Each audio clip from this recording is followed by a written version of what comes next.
Benjamin Guimarães, eterno. Sônia Figueiredo.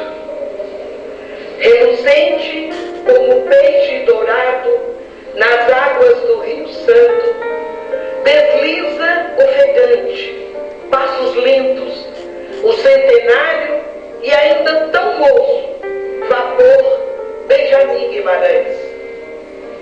43 metros de esmerado dorso, no fundo do convés, aventureiro espírito seu destino revela. Compromisso com gente, carga pesada e tropa de guerra. De porto em porto, cheio de prosa, histórias das águas a transbordar. Nas margens do velho Chico, dia de festa, num trem de ferro de muito longe, chegou o encantado vapor, jurando em Pirapora ficar. Rio abaixo, rio acima, dia e noite, noite e dia, apaixonado e sôfrego, cumpriu a misteriosa e interminável travessia. Em cada cais, prenunciava a ressonância do apito, transfixado na alma do barranqueiro, o delírio da chegada, o suplício da partida.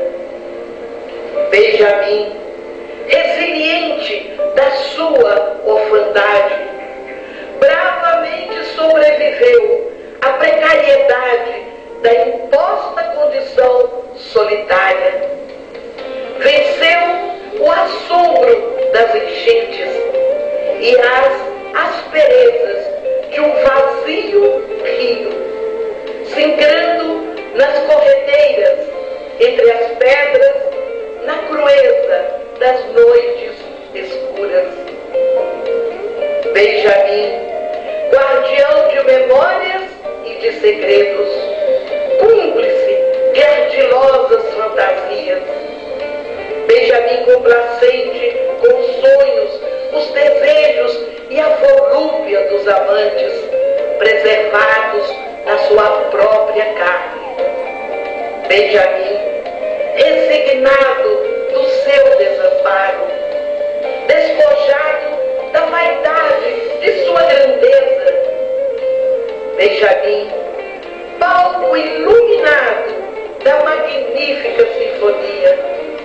Benjamin eterno, glorioso, ancorado em nossas vidas com as amarras de um indestrutível amor.